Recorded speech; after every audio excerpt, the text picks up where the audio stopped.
Ang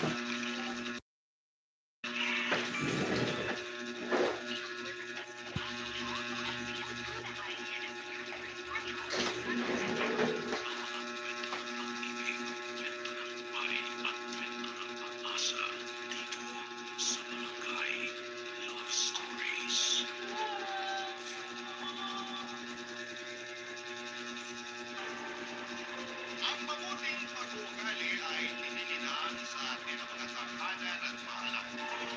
Walang tao na pinanganak na perfecto kaya matuto tayong tumanggap ng guna at saway kung tayo ay sumusobra na. Ikaw, kabarangay, nasasaway ka ba? Dear Papa Dudut, may kasabihan na kapag mahal mo ang isang tao ay tanggap mo ano man ang pag-uugali niya. Pero may exception yun, lalo na kung hindi na maganda ang inaasal niya. At bilang partner niya, responsibilidad mo na pagsabihan siya sa maayos na paraan upang maitama ang mga ugali na hindi nakabubuti sa kanyang sexual assistant. Kung ilalarawan ko ang aking sarili, masasabi ko na may itsura naman ako. Malinis sa katawan at tahimik, pero kapag nakuha mo ang loob ko ay madaldal naman akong tao. Bukod doon ay mahilig din po ako mag-ipon at mag-invest. Pero hindi naman ako umipot. Masinop lang ako sa pera dahil alam kong hindi yun pinupulot. Katunayan ay meron na akong napundang mga property katulad ng studio like condo unit at kotse. Tumutulong din ako sa pagpapaaral sa aking mga kapatid at merong floating savings, insurance, at investments.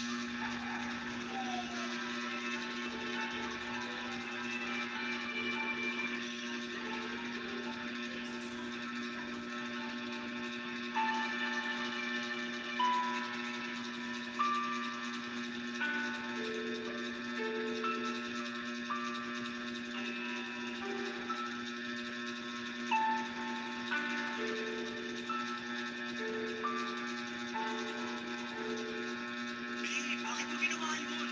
Alin ba? Yung kanina, nakalimutan mo na yata eh. Bitawan mo nga muna yung cellphone mo, mag-usap muna tayo. Pwede naman tayo mag-usap habang nire-replyan ko ng kaibigan ko, di ba? Saka ano bang pag-uusapan natin? Eh, tapos na rin naman na yun. Kaya ako nga tinatanong kung bakit mo ginawa yun. Nakakahiya. Wala akong pakialam kung nakakahiya na pinatulan ko yung pinsan ng Eman. Ang tagal ko nang nagtiis sa pagpaparinig niya sa Facebook na social climber ako ganito-ganyan. Sumusobra na siya. Kaya ayun, nung nakita ko siya kanina sa party, eh di na ako nakapagtimpi. Lalo patingin. Tawagin niyo na lamang ako, Grace. 29 years old. Nagtatrabaho bilang staff accountant. Dito lang din sa amin. Nasa college pa lang ako ay masulit yun ako na list. Kaya naman na, ayaw ka agad ang naisip ko na pagkakahan ng sulat at kwentuhan tungkol sa problema na pinagdaraan. Hayaan niyo pong simulan ko ang kwento ko sa paano ay nagkamit ang lalaking pinangarap ko na makasama sa habang buhay. Elvin po ang pangalan niya. At classmate ko siya sa isang subject nasa second year college ako. At magkaklase kami pero never naming naging close. Magkaiba rin po kasi ang set of friends naming dalawa. Nagkataon lang na nagkasama kami sa isang debate sa loob ng classroom na ito rin mauni sa bigkunan. Ang topic kasi ay tungkol sa pagpapakasal. At doon ko rin nalaman na magkaiba pala kami ng pananaw ni Delvin lalo na pagdating sa pag-aasal.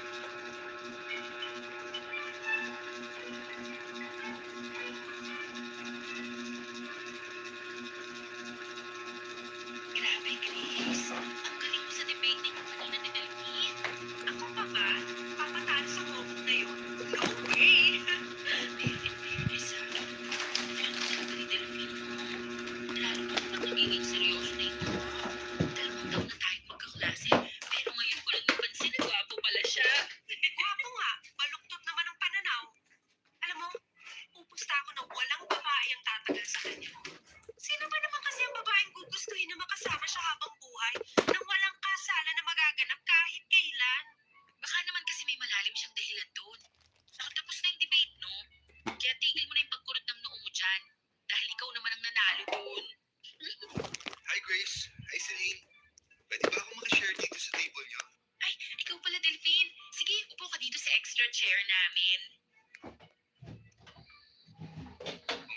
naniniwala sa pagkapanalo mo sa debate natin, Grace. Sa'yo din. Ang galing mo kanina. Hindi naman, no? Mas magaling ka pa rin. Pero Delphine, curious lang ako Hindi ka ba talaga naniniwala sa kasal? Para kasing ang lalim ng pinaghuhugutan ng mga sagutan yun ng kaibigan ko. Ang totoo, hindi talaga ako naniniwala sa bagay na yun. Kasi, bakit pa ba kailangan na magpakasal ang dalawang tao kung pwede naman sila magsama sa iisang bahay bilang mag-asawa, di ba? Ay, pero hindi nga sila pwedeng habang buhay na mag-live-in partners lang. Bakit naman hindi pwede? Hanggat mahal nila ang isa't isa, pwede sila magsama at ratuin na mag-asawa ang bawat isa. Pero paano magiging mga anak nila? Hindi naman maapektuhan ang mga magiging anak nila kahit hindi magpakasal ang mga magulang nila. Baka nga, mas maapektuhan pa sila kapag alam nilang kasal ang mga magulang nila. Tapos, bigla rin palang maghihiwalay ang mga to. Mahabang proseso naman ang paghihiwalay. Minsan nga hindi pa yun natutuloy at nagkakaayos din ng mag-asawa, di ba? Sa mga pelikula lang naman nagkakabalikan ng mga mag-asawang naghihiwalay. Pero sa totoong buhay, kapag naghiwalay na silang dalawa, at kahit nga may isang dosena pa silang anak, wala na silang pakialam pa sa bawat isa. Bakit ba kasi paghihiwalay ka agad ng mag-asawang iisipin mo? Lahat naman nadadala sa maayos na usapan. Kaya naniniwala ako na lahat pwedeng maayos basta na pag-uusapan. Hindi yung ganyan na hiwalayan ka agad. Excuse lang Ang alam ko kasi tapos na yung debate sa classroom natin kanina. Bakit parang may party dito sa kantin? Pasensya na. Hindi pa rin yata ako nakaka-move on sa debate. Ang totoo kasi, galing ako sa broken family. At palagi kong iniisip na sana hindi na lang nagpakasal noon ng parents ko. Para kahit paano, hindi mabigat sa amin ang kapatid ko na naghiwalay silang dalawa.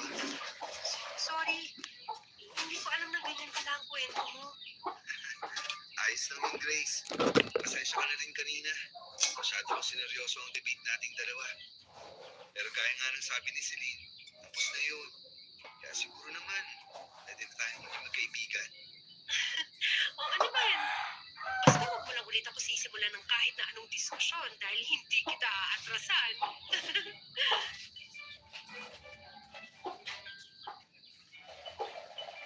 Papa Van, mula po nga ng araw na yun ay naging malapit na kaming magkaibigan ni Delphine. At hindi rin po nagtagal ay naging magkaibigan na rin po kaming dalawa. 2 buwan pagkatapos ng naging debate namin ay niligawan niya na nga po ako hanggang sa naging kami na nga pong dalawa. Mabait po si Delphine. Masipag, mag-aral at mataas ang pangarap. At habang tumatagal ang relasyon namin ay mas lalo ko pa siyang nakikilala. Hindi lang po ang ugali niya bilang boyfriend ko. Kung hindi, pati na rin ang personality niya bilang isang anak at kapatid. 2 lang po silang magkapatid, Tito Tita, at siya po ang panganay.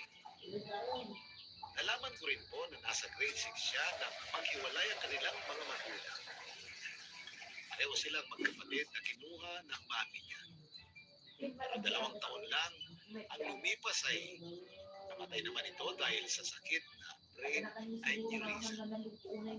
Kaya bumalik din silang magkapatid sa pangangalaga ng daddy niya. Inamin po sa akin ni Delphine na ang paghihiwalay ng mga magulang niya ang dahilan kung bakit hindi siya naniniwala sa kasal. Palagi niyang sinasabi na sa hiwalayan din naman mauuwi ang mga nagpapakasal. Kaya mabuti pang magsama na lang ang 2 taong nagmamahalan bilang mag-asawa kahit walang kasalan na nagaganap. Naniniwala Tapos ko siya lang na ang kasal nag-live sa daw ibang ang naging dahilan kung bakit nasasakalang 2 taong nagsasama bilang mag-asawa. At ito rin daw ang totoong dahilan kung bakit hindi tumitibay ang kanilang relasyon at pagmamahalan. Papa Van, una, ay hindi naman big deal sa akin ang tungkol sa hindi paniniwala ni Delphine sa kasal. Pero habang tumatagal ang relasyon naming dalawa, ay parang pati ako ay naapektuhan na, lalo na nung makatapos kami ng pag-aaral at magkaroon ng kanya-kanyang trabaho. nagdesisyon na rin kasi kaming magsama sa iisang bahay. Wala namang problema sa pamilya ko kasi nasa tamang edad na rin daw naman kami pareho at may maayos ng trabaho. Pero nang tumagal ng mahigit na 5 taon, ang pagsasama namin sa iisang bahay ni Delphine na parang mag-asawa ay nagsisimula ng magtanong ang pamilya mo kailan daw ba namin balak na magpakasal na dalawa.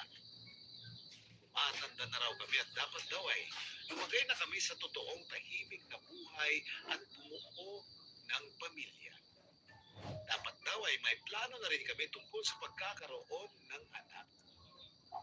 Pero mas dapat daw namin unahin na planuhin ang pagpapakasal bago ang lahat.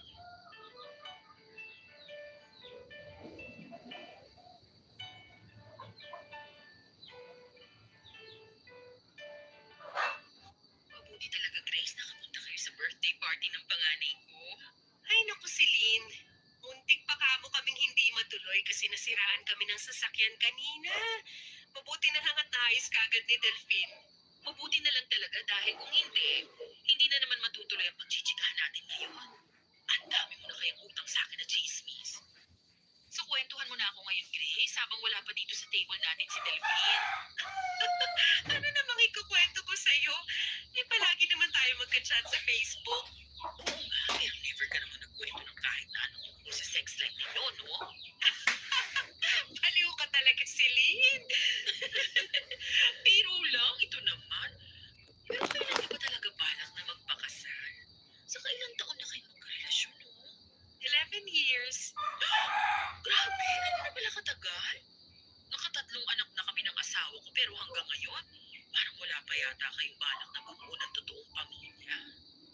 Umamin ka nga sa akin. Grace, ayaw mo siguro magkaanak at masira yung magandang figure mo, no? Alam mo, Celine, Prinibate ko lang siya. kung ano-ano na yung sinasabi mo, syempre, gusto ko rin naman na magkaanak at bumuo kami ng pamilya ni Delphine kagaya ninyo ng asawa mo. O bakit hindi niyo pa simulan ngayon? Grace, hindi ka na bumabata. 29 years old ka na. At alam mo na tayo, mga babae, habang tumatanda, mas nahihirapan tayo. Hindi, nakakon kasi ako. Saka Medyo okay din yung nag-mute hindi masyadong nalalayo ang edad ng mga magulang sa anak. Para pwede rin kayo maging magkabarkada ng anak mo. Mas maiintindihan nyo kasi ang isa't isa magiging anak mo. Kung hindi sobrang layo ng agwat ng edad nyo. Naiisip ko rin naman ang mga bagay na yan. Pero wala pa kasi talaga sa plano namin ni Delphine na magpakasal eh. Pati na rin na magkaroon ng anak. Wala pa sa plano nyo? O wala pa sa plano niya? Ay, siguro pareho. Pareho naming ayaw muna magpakasal kasi nga may mga plano pa kami sa buhay. Pero ramdam ko naman sa ayaw niya talaga muna na mangyari yun. Bakit ka pala niya niyaya na magsama na kayo sa iisang bahay? Kung wala rin pala siyang balak na pakasalan ka. Oo, Hindi talaga. naman sa wala siyang balak, pero wala pa talaga sa ngayon eh. Alam mo Parang na, hindi nga. marami pa kaming Nagkakon nga ako. priority sa buhay. Low lalo na blood ko pagdating sa noong isang trabaho. araw. Nahihilo Kilala mo ako. naman si Delphine. Kaya Sa kailangan aming ko mag-take dalawa, ng siya talaga yung mas pampataba. maraming Para plano. At gustong maabot, lalo na pagdating medyo sa gana career akong niya. kumain. Bakit ikaw ba? Hindi ka ba niya priority? Pwede namang pagsabayin ng love life at career, di ba? Alam mo, Grace, ayoko naman talaga na maging kontrabida sa inyo. Pero naaawa na kasi ako sa iyo. Ano ka ba? Wala namang dahilan para maawa ka sa amin o lalo na sa akin. Kasi masaya ako at yun naman ang importante ron. Parang ang seryoso ng pinag-uusapan nyo, ha? Medyo nga. Tinatanong ko kasi si Grace kung kailan ba kayo magpapakasal na dalawa. Ihintayin niyo pa yata na makaapat na anak kami ng asawa ko bago kayo buo ng sarili ninyong pamilya. Ah, yun lang ba? Akala ko naman kung tungkol saan na. Pero malayo pa kami dyan ni Grace. Kasi marami pa kaming plano sa buhay na gustong gawin bago kami magpakasal. Saka ayos lang naman yun kay Grace. Di ba, mahal? Oo, mahal. Siyempre naman ayos lang sa akin. Hindi naman talaga tayo nagmamadali eh. Tsaka parang mag-asawa na rin naman tayo ngayon. Ganun na rin yun. Oo nga naman, para na kayo mag-asawa. Pero hindi nga lang kasal.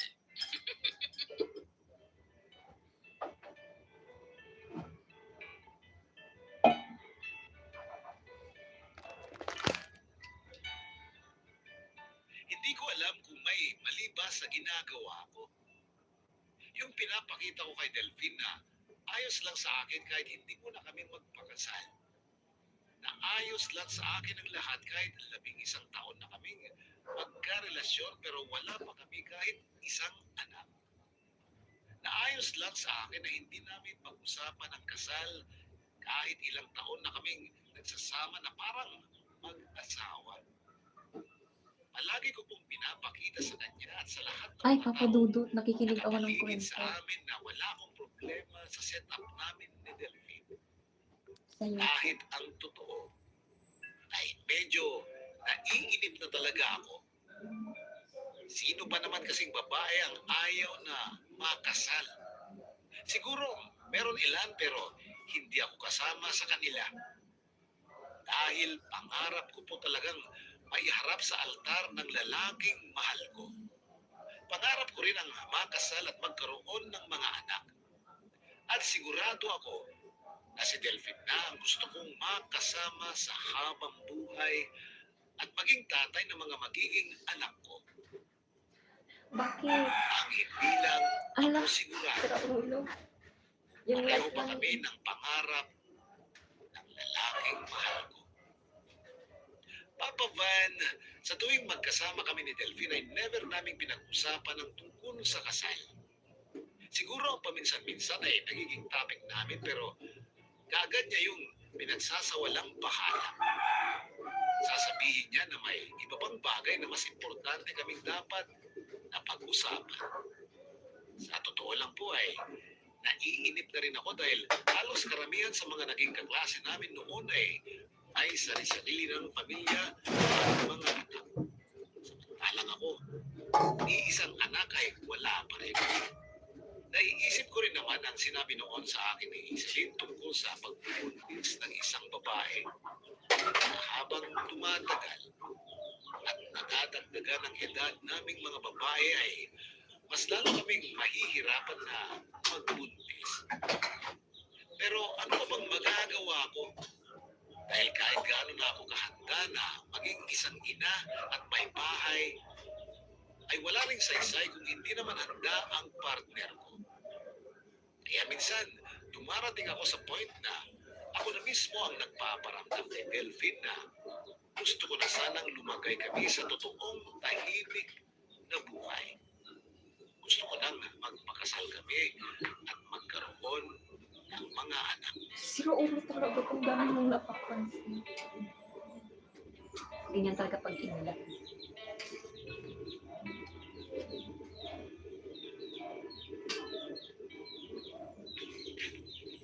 Mahal, ito na yung kape mo. Ayun! Salamat, mahal.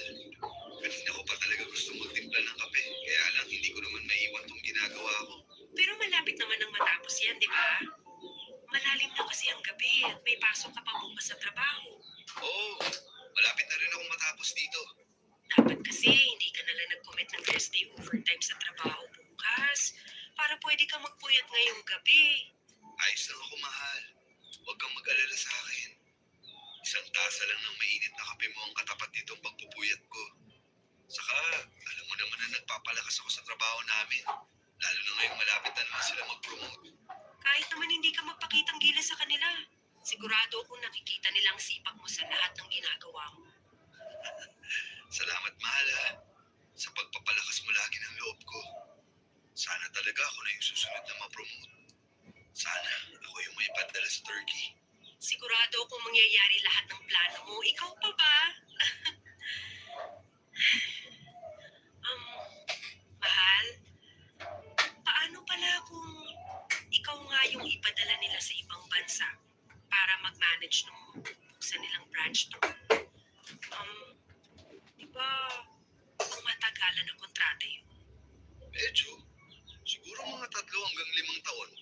Depende pa sa kanila kung i-extend nila ang contract ng napili nilang operations manager. Ibig sabihin, matagal din tayong magkakalayo kapag nangyari yun. Oh, bakit parang bigla ka nalungkot dyan? Halika nga dito sa tabi ko, mahal. Ayakap nga ako. Ito ang tandaan mo. Kahit matagal ka Hello, Kahit dog. magkakalayo, Thanks for the like. hindi ako magbabago. Ikaw at ikaw lang ang babaeng Let's go mamahalin eat, guys. Eat. Alam ko Sorry, naman ako yan eh. mag-math sa English. Alam ko kung gaano mo ko kamahal. Pero naisip ko lang din, paano kaya kung gawin kaya nating sign yung promotion mo? Sign? Para saan? Sign para sa ating dalawa. Kapag na-promote ka, ang ibig sabihin, sign yun na para magpakasal tayong dalawa. Para kahit magkalayo man tayo ng ilang taon, Mahal, tungkol na naman ba to sa pinag-usapan yun ni Celine nung pumunta tayo sa kanila nung nakaraang linggo? Alam mo, minsan, kaya ayoko muna nakikipagkita sa kanila kasi parang nape-pressure ka nila eh.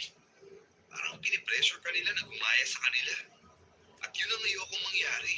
walang kinalaman si Celine sa sinasabi ko ngayon, mahal. Naisip ko lang yun kasi nga malaki ang possibility na ma-promote ka na.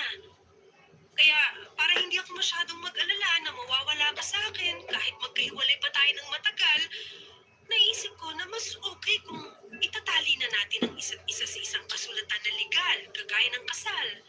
Pero malaki naman ang tiwala mo sa akin, di ba? Ikaw na rin ang nagsabi. At napatunayan ko na rin sa'yo, di ba? Na hindi ako ang tipo ng lalaki na mahilig sa mga walang kwentang kalokohan. Na kahit kailan, hindi ako gagawa ng bagay na ikakasira nating dalawa. Kaya lang, mahal, gusto ko lang naman talaga na... Huwag na muna natin pag-usapan yan.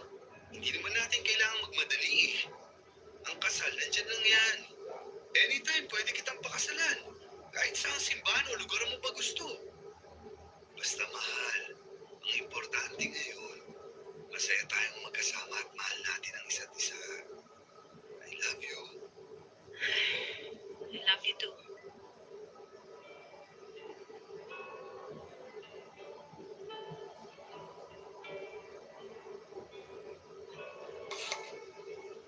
Minsan talaga ay nasasaktan na ako sa tuwing iniiwasan ni Delphine ang topic ng pagpapakasal.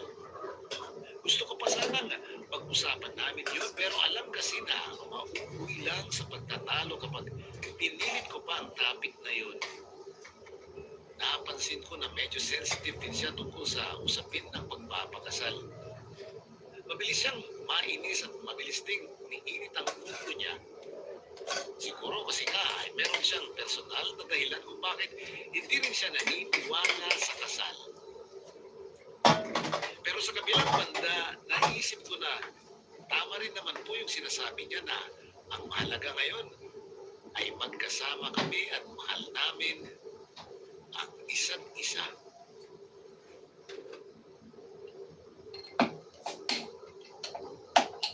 Sa panahon nga po ngayon ay marami ang nagpapakasal na sa hiwalayan lang din naman na uuwi.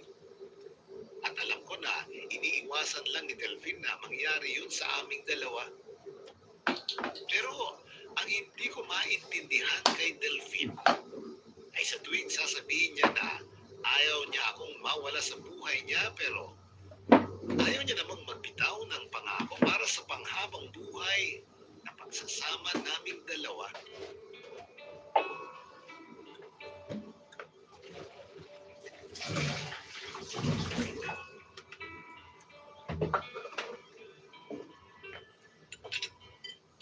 Mabuti at dito ninyo naisipan na mag-dinner pagkatapos inyong pumunta sa punto ng mami niyo, Donita. Oo nga po, Daddy. Last week pa po namin napag-usapan ni Kuya Delphine na dito dumiretso pagkagaling sa sementeryo. Hindi ko na nga lang muna sinama ang mga anak ko kasi bawal pa pong lumabas ang mga bata. Kaya pinaiwan ko na rin muna po ang asawa ko sa bahay namin at sumabay ako sa kotse ni na Kuya Delphine. Nakadalag na rin po ba kayo sa puntod ni Mami? Oo, nung isang linggo ba? Naisip ko kasi na baka hindi mabukas sa simenteryo sa undas ngayong darating na linggo dahil sa pandemic. Kaya inagahan ko na. Kamusta naman sa bahay niyo, Grace? Ayos naman po, Tito. Naka-work from home po ako ngayon.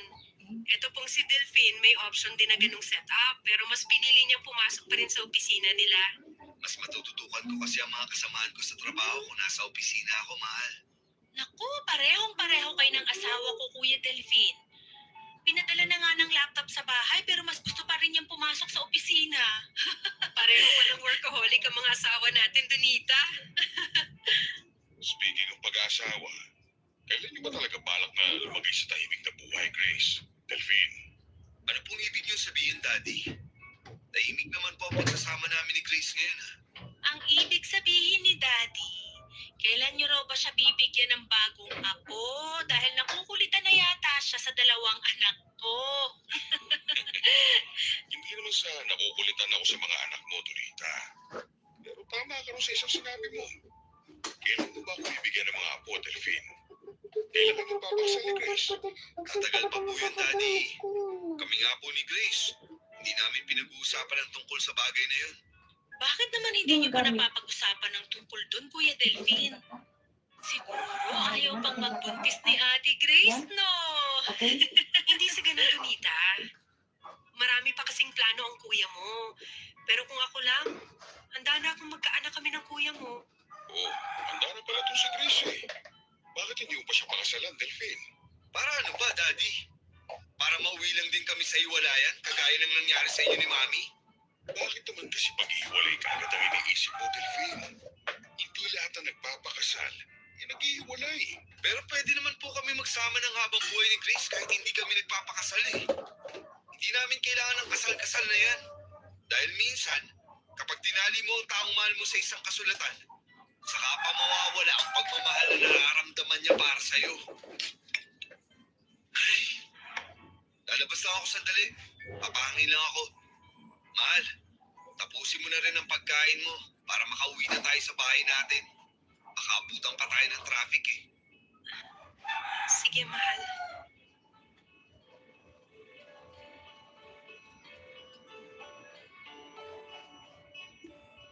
Papa Van, alam ko naman na hindi talaga maayos ang pakikitungo ni Delphine sa daddy niya.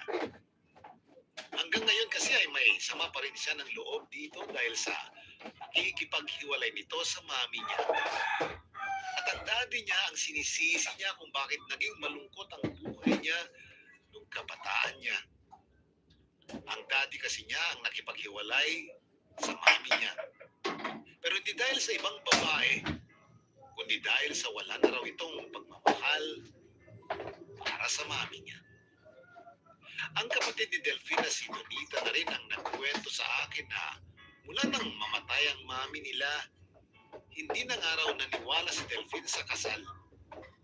Pakiramdam daw kasi ni Delphine ay yun ang dahilan kung bakit nawala ang pagmamahal na nararamdaman ng daddy nila.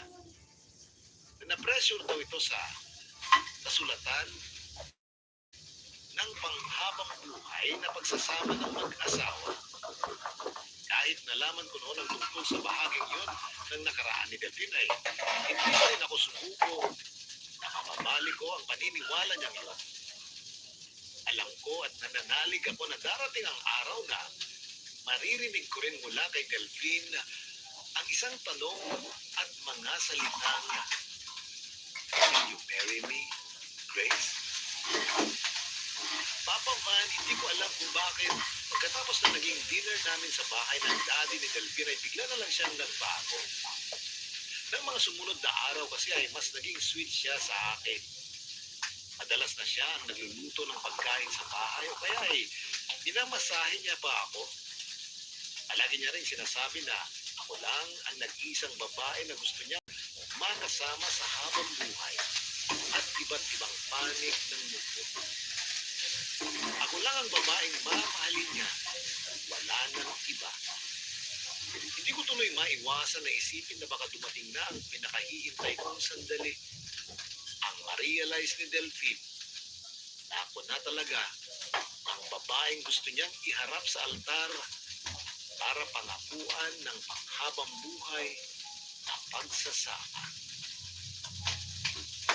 Mas lalo pang tumibay ang hinala ko nang mag-propose na siya sa akin nang sabihin niyang magdi-dinner kami sa isang kilala at paborito naming restaurant.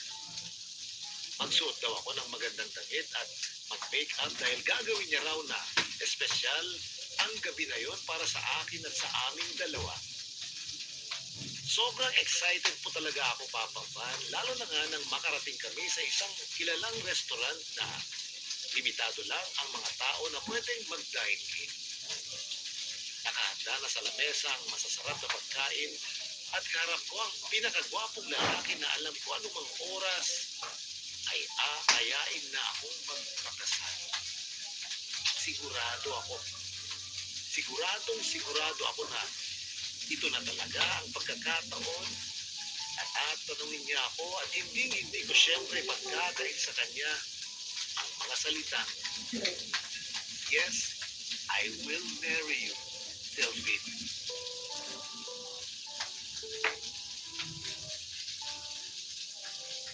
Basta umasala 5 minutes mo muna sa picture.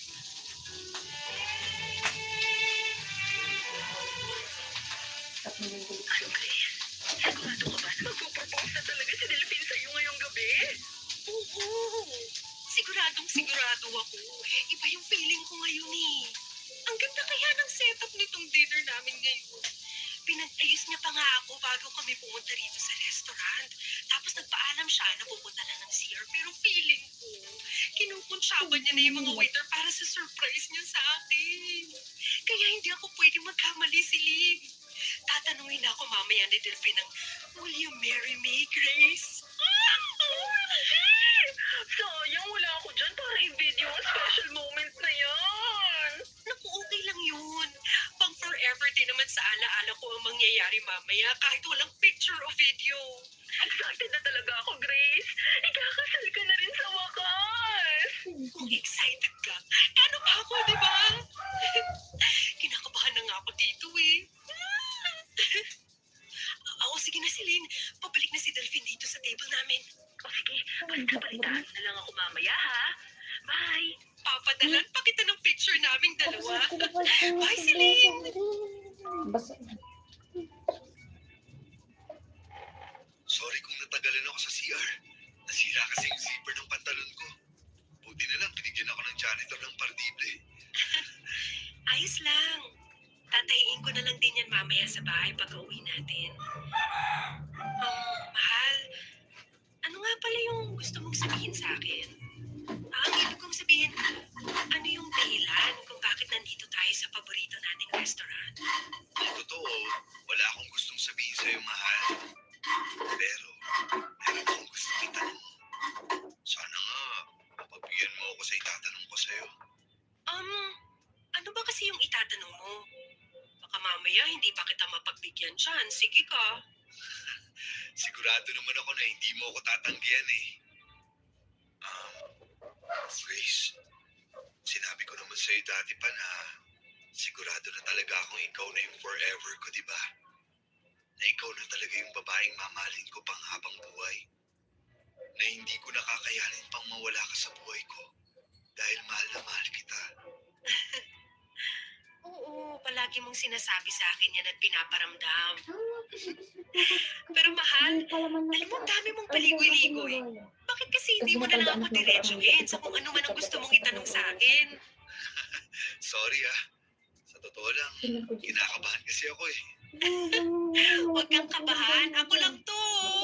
Si Grace, ang babaeng mahal na mahal ka. Ganito na lang, mahal.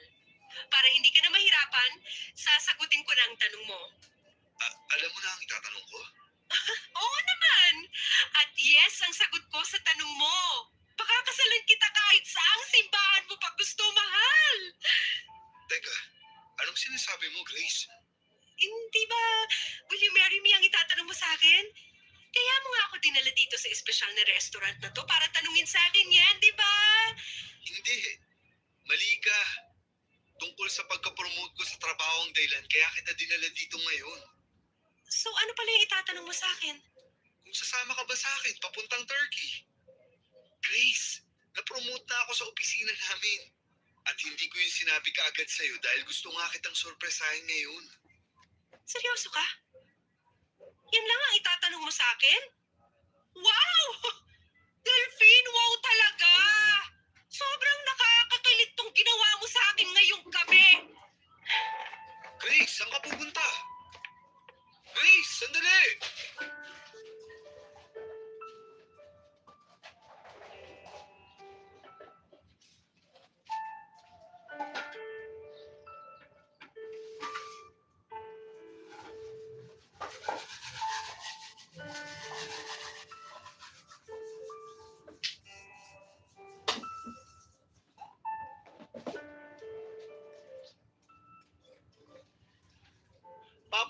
gustong gusto ko na po talagang maiyak ng mga oras na yon. Maiyak hindi lang dahil sa pagkapahiya, kung hindi dahil na rin sa sakit na nararamdaman ko. Hindi kasi ako makapaniwala na mali pala ang lahat ng akala ko. Pinagpihis ako ni Delphine ng maganda. Pinag-make up at dinala sa mamahaling restaurant, tapos itatanong niya lang pala sa akin kung gusto ko bang sumama sa kanya paalis ng Pilipinas. Itatanong niya lang kung willing ba akong iwan ng maayos na buhay at trabaho ko dito sa bansa para lang sa kanya. Ang naisip ko pa noon, isasama niya ako sa malayong lugar para gawing live-in partner lang ulit. Magsasama na naman kami na parang mag-asawa kahit hindi kami kasal.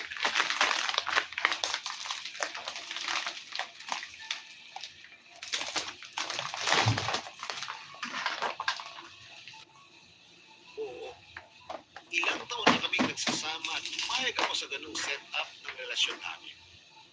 Pero Papa Van, hindi ibig sabihin nun na panghabang buhay na akong maghihintay na lang na yayain niya akong magpakasal. Hindi ibig sabihin na ayos lang sa akin ang lahat ng gusto niyang mangyari sa buhay niya. Ang alam ko naman. Marunong din naman akong mainip at Dahil mapagod. sa bali mo. Marunong din naman akong masaktan, lalo na sa tuwing sarili lang niya ang iniisip niya.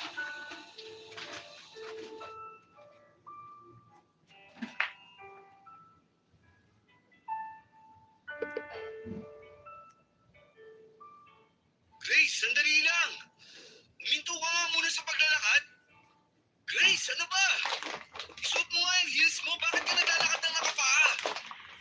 Sabi nang uminto ka muna sa paglalakad mo eh. Itiwan mo nga ako! Ano bang problema mo? Bakit bigla-bigla ka na lang umalis doon sa restaurant? Wala! Umuwi na tayo dahil ayoko na dito. Sabihin mo kasi muna sa akin kung ano ba talagang problema mo at nagkakaganyan ka. Gusto mo talaga malaman ang problema ko? Oo! Dahil hindi ko kayang basahin kung ano man ang tumatakbo dyan sa isipan mo. Hindi mo naman kailangan pambasahin ang isip ko, Delphine. Dahil ikaw mismo ang problema ko. Ako? Bakit ako? Ay, sige. Kung tungkol pa rin to dun sa pag-aakala mo na yayayain na kitang magpakasal, I'm sorry na. Huwag ka nang magalit sa akin. O tapos, ano mangyayari kapag tinanggap ko yung sorry mo? Ano pa bang gusto mong gawin ko? Lumuhod ako dito sa harap mo? Magmakaawa sa'yo kasi napahiya kita sa loob ng restaurant? So yun lang talaga ang akala mo na kinagagalit mo ngayon? Dahil napahiya ako sa lecheng restaurant na yan? Bakit? Meron pa bang ibang dahilan? Delphine, ano ba? Ganyan ka na ba talaga kamanhid? Ay, hindi ako nag-walk out dahil napahiya ako. Umalis ako doon dahil hindi ko na kayang tiisin ang sakit na nararamdaman ko. Delphine naman! Ano ba talagang plano ko sa relasyon nating dalawa? Grace, pinaramdam ko naman sa'yo na seryoso talaga ako sa relasyon natin, di ba? Kahit kailan hindi kita niloko dahil mahal na mahal kita. Kung mahal mo ako, bakit hindi mo ako magawang pakasalan? Kailangan pa ba yun? Ah! Pero napag-usapan na natin to noon, di ba? Na hanggat mahal natin ang isa't isa, walang magbabago sa atin. Walang mangiiwan. At hindi na importante ang kasal para patatagin pa ang relasyon nating dalawa. Kung para sa'yo, hindi na. Pues, para sa akin, importante pa rin yun. Delphine, hindi naman kasi pwedeng habang buhay tayong ganito. Hindi pwedeng habang buhay tayong pa-chill-chill lang. Gusto ko rin naman magkaanak tayo. Gusto ko maging isang tunay na pamilya na tayo. O di gumawa tayo ng anak. Yun lang ba ang gusto mo? Mahal mo ba talaga ako, Delphine? Kulang pa ba yung mahigit na 10 taon na pagiging faithful ko sa'yo para iparamdam ko kung gaano kita kamahal? Kung mahal mo talaga ako, bakit hindi mo magawang labanan ng lecheng takot mo na yan? Yung takot mo na baka magkaya tayo sa parents mo na naghiwalay lang din kahit kasal na sila. Delphine, hindi naman ikaw ang daddy mo, di ba? Mas lalong hindi ako ang mami mo. Iba tayo sa kanila at ang relasyon nating dalawa. Hindi mo kasi ako naiintindihan eh. Ano pang saysay ng kasal?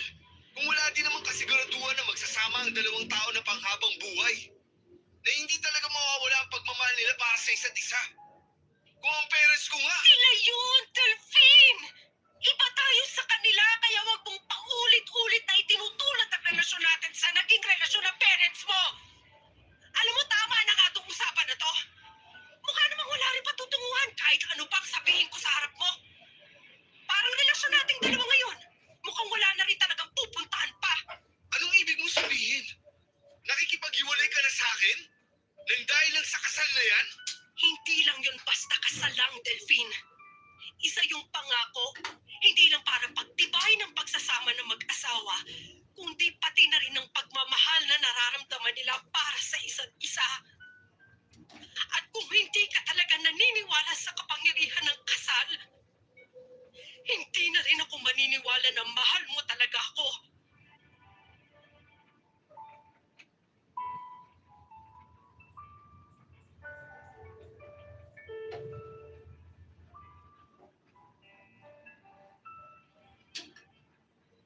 Papa Van, hindi ko na po narinig pa ang ibang sinabi ni Delphine dahil umalis na ako sa harapan niya. At kaagad pumara ng taxi pauwi sa bahay na tinutuluyan naming dalawa. Pagdating ko po doon ay mabilis kong inimpake ang mga importanteng gamit ko at kaagad din akong umalis. Umuwi muna ako sa bahay ng mga magulang ko.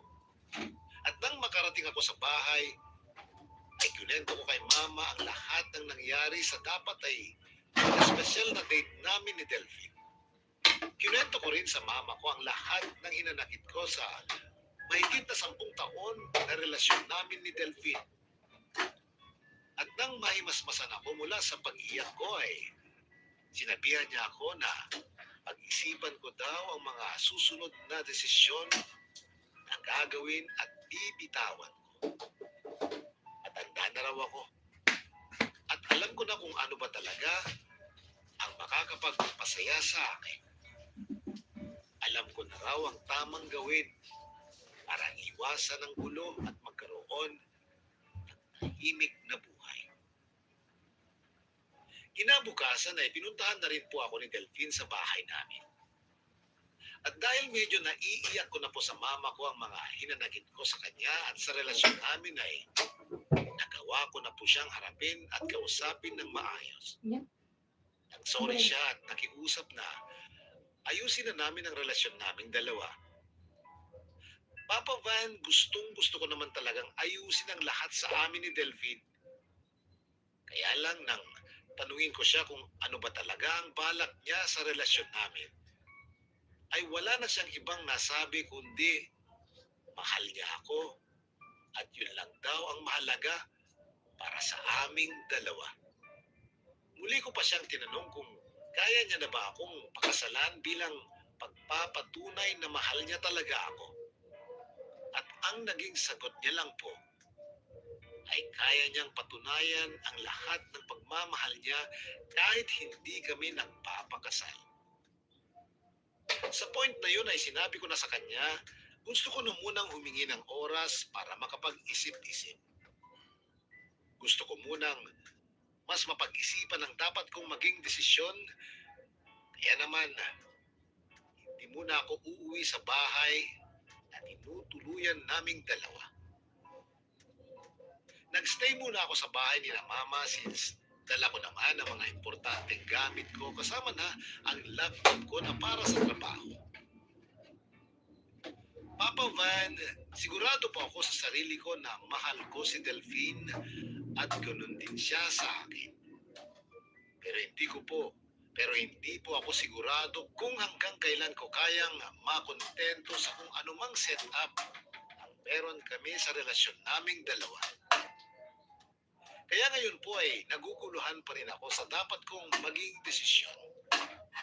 Dapat ko na ba talagang tapusin ang lahat sa amin? O dapat kong ipagpatuloy ang relasyon namin kahit alam ko na kahit kailan ay hindi niya ako papakasalan. Dito ko na rin po tinatapos ang sulat ko. Sana po ay matulungan niyo ako at ang ating mga kabarangay sa kung anuman ang dapat kong maging desisyon para sa aming dalawa ni Delphine. dito na lang. Ang kabarangay at kapuso. Grace.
Natigas mo sila. Papisip ka. Diretso sa pagdating lang.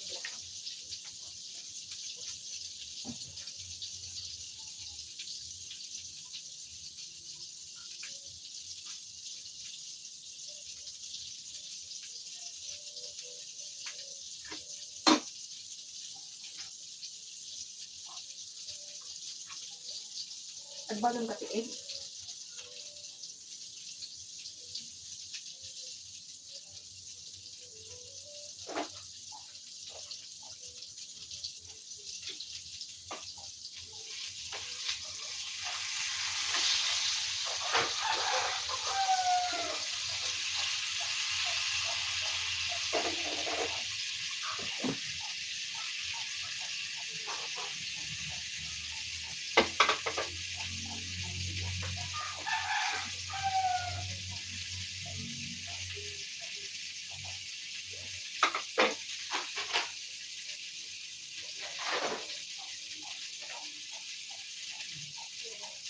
Bangkat na pagbibig ka na ka.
Nagpatakan. Naputo na kita pagbibis mo. Ituloy mo lang ng mga.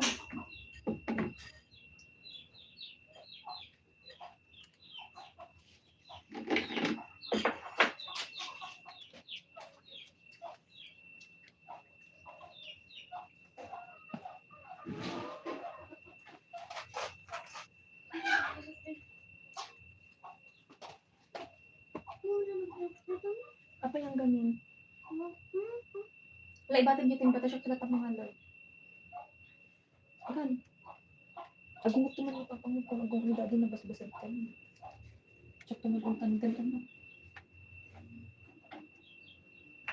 Hanggang na siya oras yun. Tanggal naman natin. Pwede mo, nabak na pala rin. Masuri.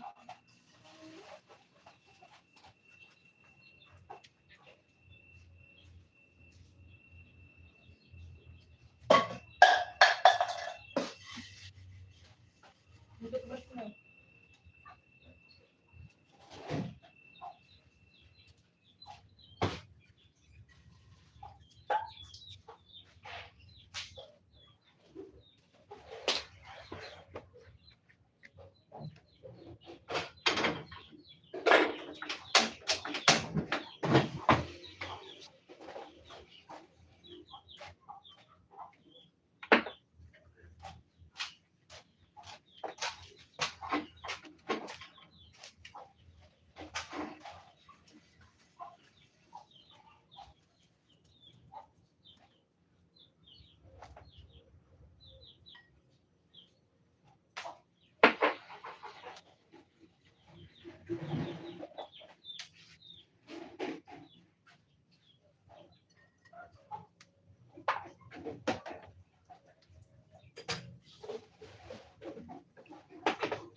Hello, hello, hello, Pilipina. Lapag ka ng bahay mo dyan para dikitan ka nila. Yan, sensyo na guys, nagluluto kasi ako.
Manutiin na lang nga gatangam anak.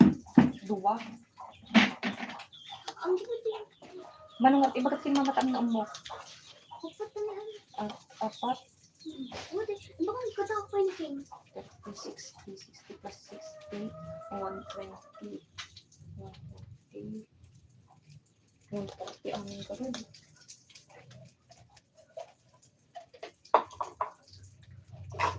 Palagi ko damdama ah. Yeah. Palagi mo damdaman mo ang kapangkan. Ano kasi? Ikaw, lagyan. Again.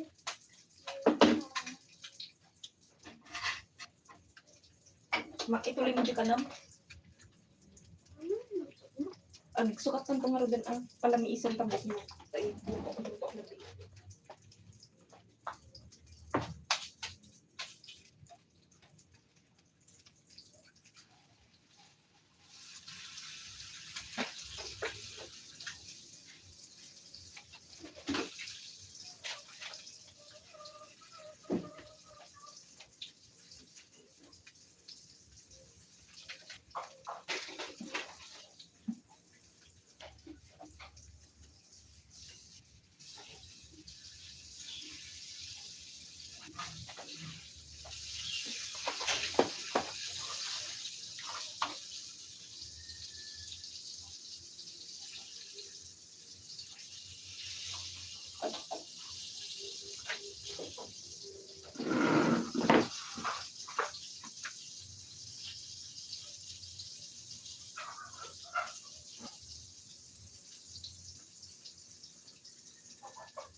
Ang karingan ni Papang Monjoy.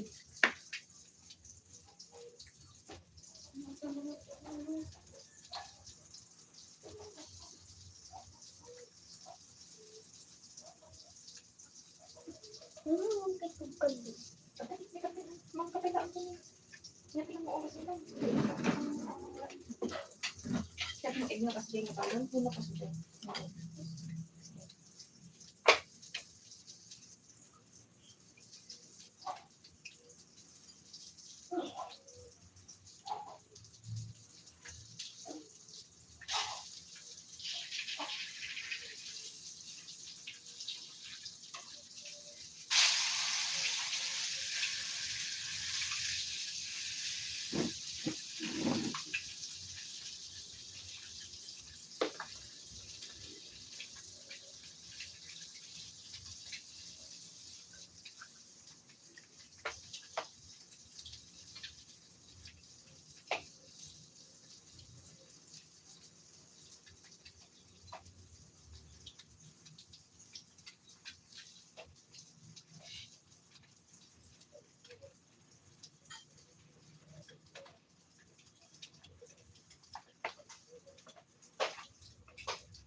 Dati kita.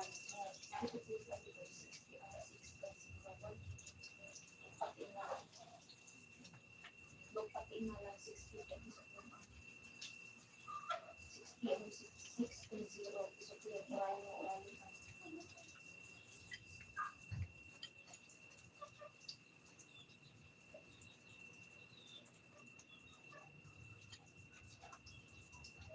Grabe yun.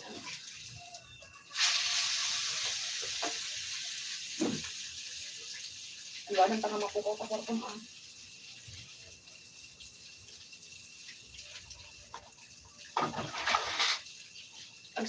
Bago kang ito dyan.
Mga ito pa ang sabi ah.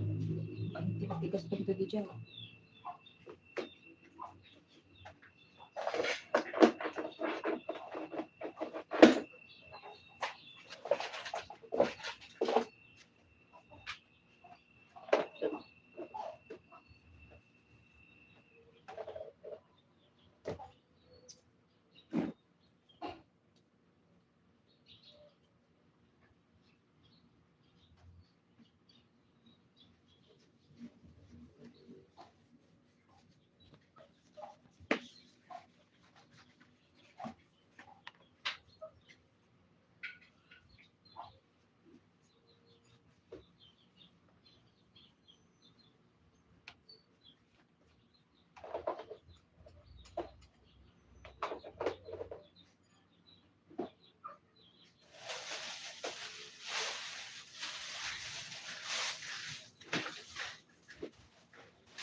Ito, ang sakit dyan mo. Magmagdapa.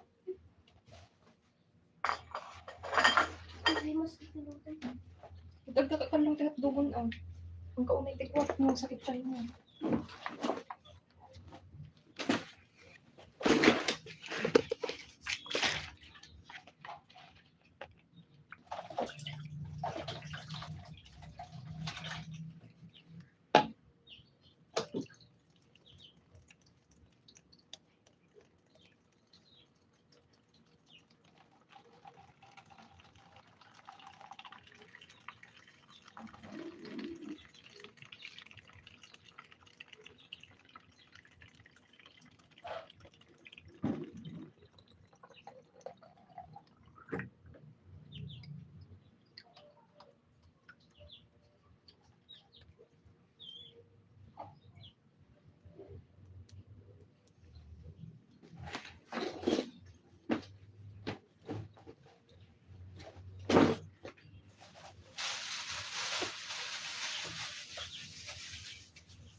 kay suplente lang 10 pesos kasi 140 ang supplier. So, susuplian ka nila ng 10 pesos. Yung 10 pesos, idagdag mo dito sa kanya para may kain ka, okay?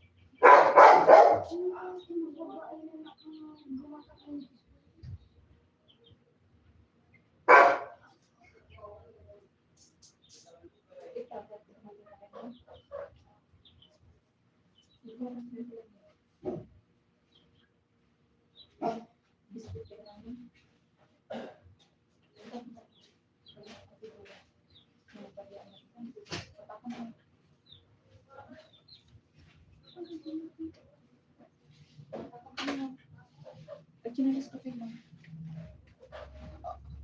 Maaari naman pang kami to. Ingkantak na ala, Diyos sa plina, ingkantak partakon.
Partakon.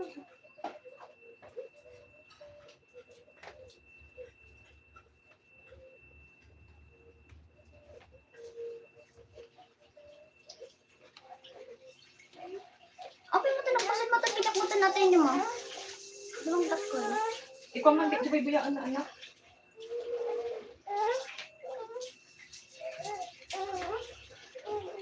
Matadyo ito. Buya. Ate J, bayad mo ah.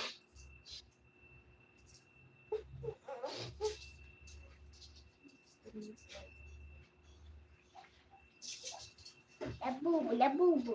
Bayad mo ate, ah. Ano ko dito? Oh, may ko dito. Ikaw pa ba yung white ko strawberry? Bala. Laita ka. Sige, sige. Ikaw kasi. Sige, sige.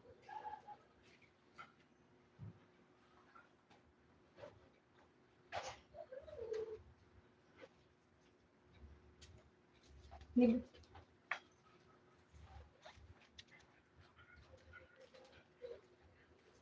Sabi ko si anak-anak ako din eh. Pati yun. Nagkat mo siya dyan na siya.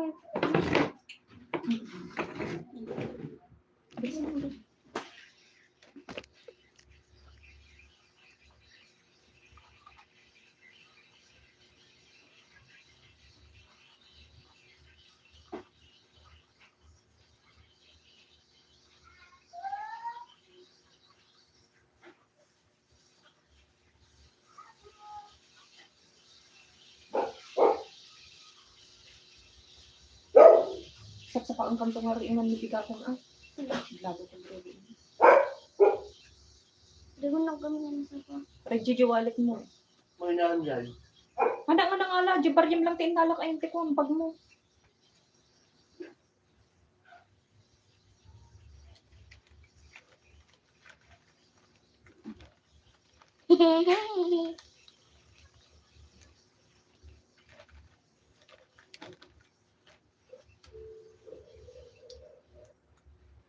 Hello? Awan. Nakita na. Ang kasubok na sisi yun.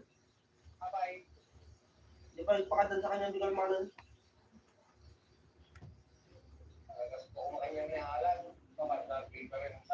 Oo, padagli pa rin.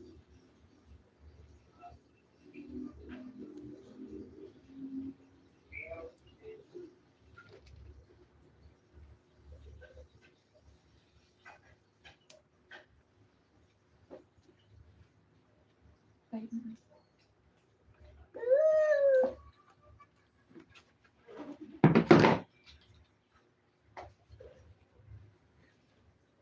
O sarang giitik mo ah. Ala unto kinukulot dagi giitik nga black ah. Di ba binulit na jibadom? Tas ala unto mo lang aji no malpasan lawan. Ati kulot ala unto mo lang kana dating baga ni mama ko. Ganun ni. Yan ang medyo ayan mga ipilit mo na sakit. O sa bali nga pagdamjayan. Nurabi man gamit isimpang gamit ay ikwamon ano. Ang kauni nga mga asikaso. Malula ka. Kada mo tira kami dagahan lang asika. Bakit ka? Asikas mo tibagi mo. Asin, wala na ako. I-adjust mo to atin ng mga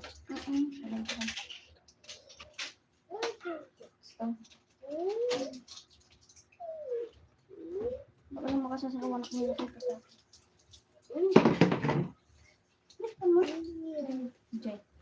Ay. Ganun atin lang po.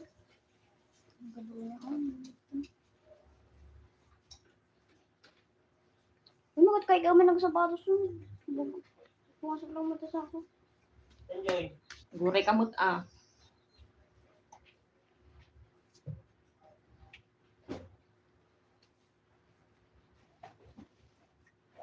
Talikod. Talikod. Amo nga po kawan man dagiti ah. Nang ka manu ka nga gatang nun.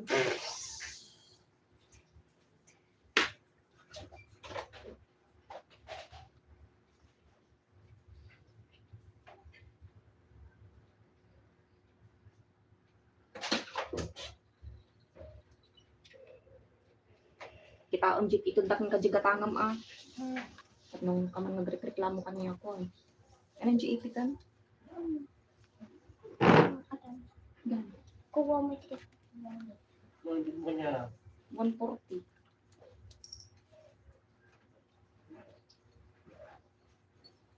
Sugat-sugat. Si Kamula nang ibaga, galakat story time.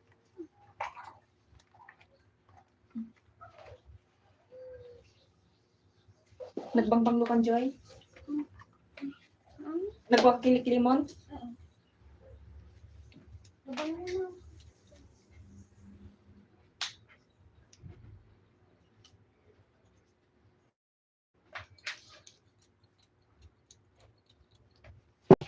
Wala, dapat sila sinapagod sila. Sarap at ni Christy. Wala yung magbason. Magbason sa amin. Sumart nga tinatawag ka tubig ko yun. At mo ba mamagda? Maikot ka magda ah. Tapos may pagkain mo. Ang pagtartaran.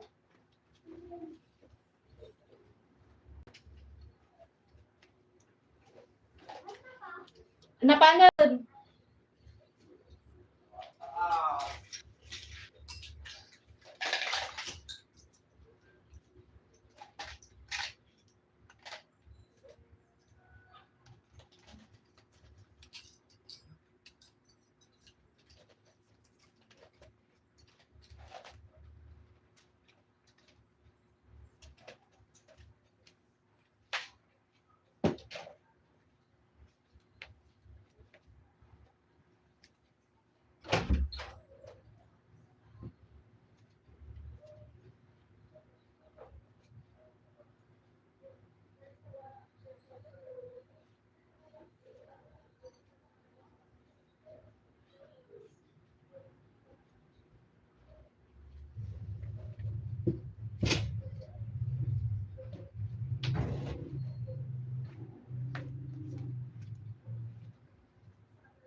Paper tape.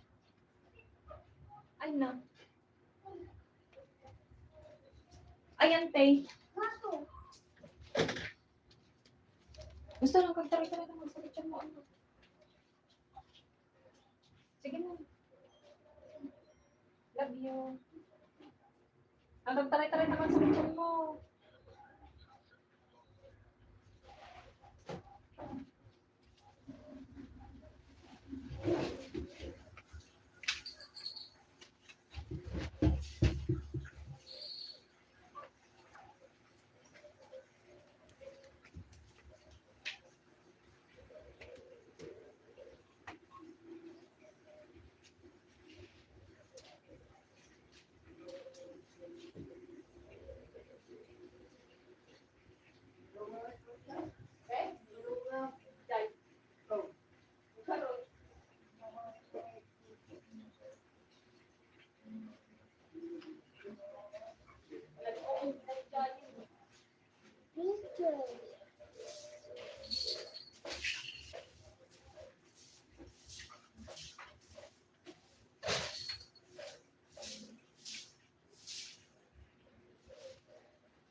Bye guys. Thank you so much. My phone is low, but thank you. Thank you for staying in my live stream. And thanks for those always visiting my live stream. Thank you. God bless you guys. Bye.